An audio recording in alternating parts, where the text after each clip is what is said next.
We're here to dissect one of the most game-changing shifts in North American trade. The long-standing fuel pipeline between Canada and the United States has hit a roadblock, and now a new powerhouse buyer has stepped up. China, with fresh tariffs, is throwing a wrench into Canada-US relations. The Great White North is recalibrating its engine and looking east. Buckle up as we break down the 7 major developments fueling this seismic shift in Canada's oil trade. Number 7. The trade war ignition, how U.S. tariffs set the wheels in motion.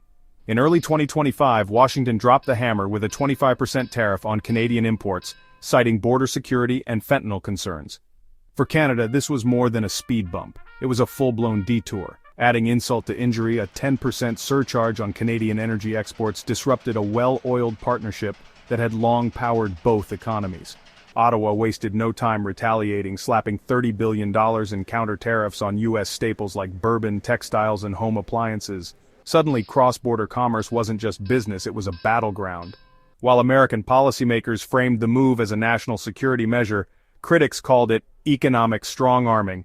The abrupt tariff rollout left no room for negotiation, forcing Canada's energy sector to find a new buyer.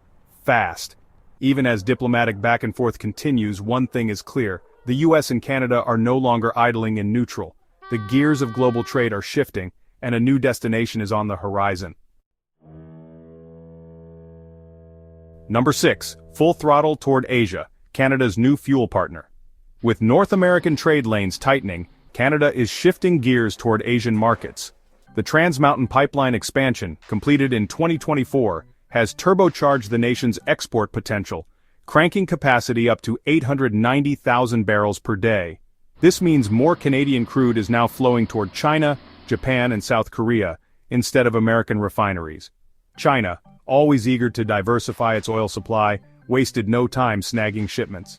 By late 2024, Rongsheng Petrochemical had secured multiple crude deals, signaling Beijing's increasing reliance on Canadian energy. While this shift offers immediate benefits, it also introduces risks, including economic dependence on a nation known for leveraging trade as a geopolitical bargaining chip. Beyond international trade, Canada's internal economy is feeling the heat too. Oil-rich Alberta is celebrating the boom, but manufacturing hubs like Ontario and Quebec face supply chain uncertainty. Canada's trade strategy is evolving at full speed, but the road ahead remains uncertain.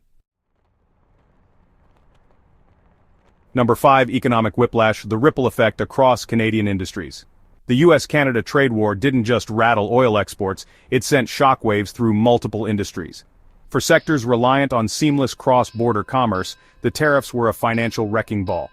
The auto industry took a direct hit, especially in Ontario and Quebec, home to Canada's largest automotive manufacturing plants. Increased material costs and supply chain hiccups caused production slowdowns and higher consumer prices. Suddenly, American-made components became pricier, forcing Canadian factories to scramble for new suppliers. The oil sector, a longtime staple of Canada's economy, also faced uncertainty. The pivot to Asia sparked investment concerns, as institutional backers worried about the risks of doing business with China. Unlike past oil crises triggered by price crashes or environmental regulations, this trade war created a long-term structural shift, making stability harder to predict. Stock valuations in Canada's energy sector have fluctuated wildly, reflecting this uncertainty. While some see opportunity in diversification, others warn of a rough road ahead. Number 4. Political pressure mounts. Can Trudeau handle the heat? The tariff war didn't just shake up trade, it put Trudeau's leadership in the hot seat.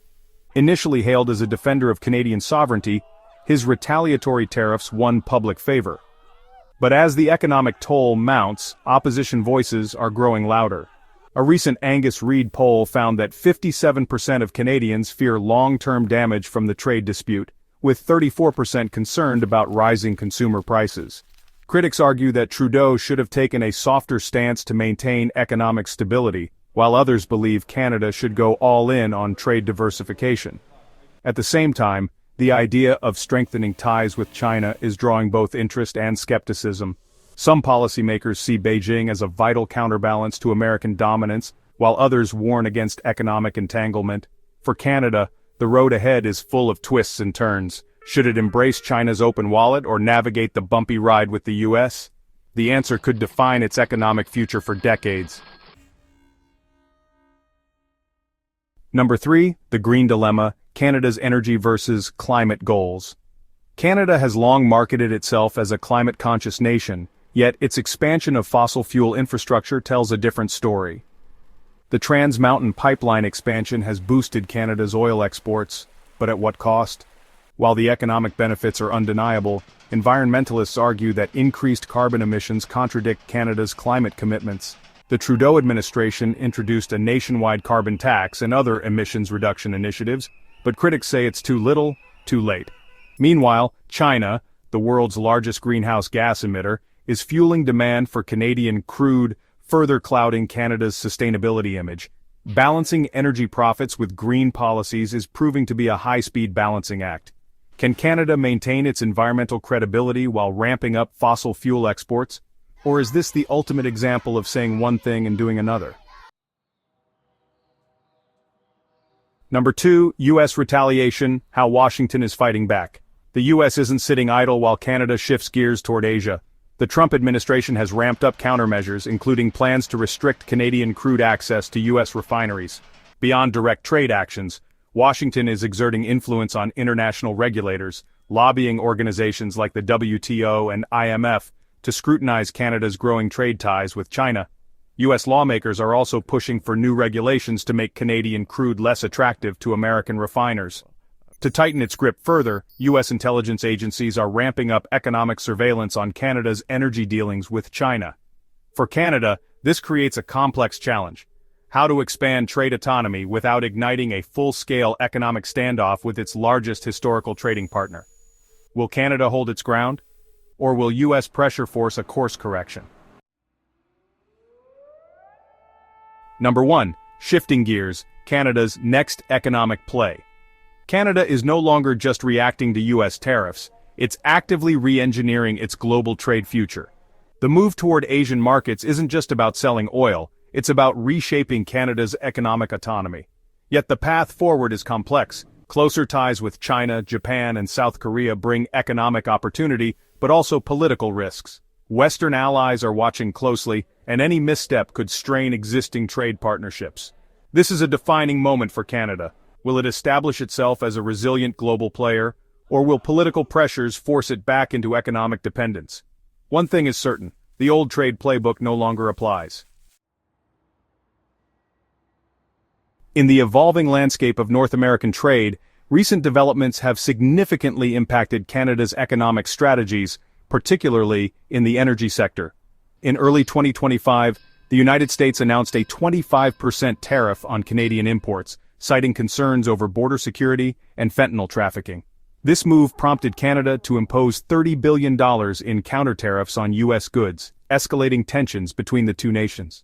In response to these challenges, Canada has accelerated its pivot toward Asian markets. The completion of the Trans Mountain Pipeline expansion in 2024 has been instrumental in this shift, increasing Canada's export capacity to 890,000 barrels per day. This infrastructure enhancement has facilitated significant crude oil exports to countries like China, Japan, and South Korea. Notably, in the first half of 2024, Alberta exported $593.13 million worth of petroleum to China, marking a substantial entry into this market. The imposition of tariffs has had ripple effects across various Canadian industries. The auto sector, particularly in Ontario and Quebec, has faced increased material costs and supply chain disruptions, leading to production slowdowns and higher consumer prices. The oil industry has also experienced investment uncertainties as it navigates the complexities of shifting trade relationships.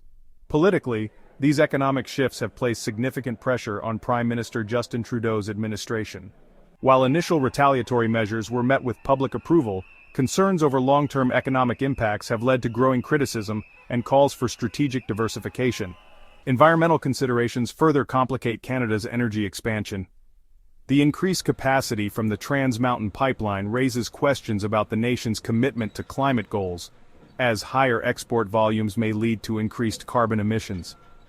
In the face of Canada's reorientation toward Asia, the United States has implemented countermeasures, including plans to restrict Canadian crude access to U.S. refineries and lobbying international regulators to scrutinize Canada's partnerships with China. These actions underscore the geopolitical complexities of Canada's trade diversification efforts. Looking ahead, Canada is actively re-engineering its global trade strategy. This involves not only expanding energy exports but also securing stronger multilateral agreements and diversifying its economy beyond crude oil. The path forward is complex, requiring careful navigation of political and economic relationships to ensure a sustainable and independent trade future. In conclusion, Canada's shift in trade dynamics represents a high-stakes endeavor. The nation must strategically manage its trade relationships to maintain economic stability without alienating key allies. The decisions made in this period will have lasting implications for Canada's position in the global economy. What's your take? Is Canada's pivot to Asia a smart long-term move, or does it create new vulnerabilities? Let us know in the comments below.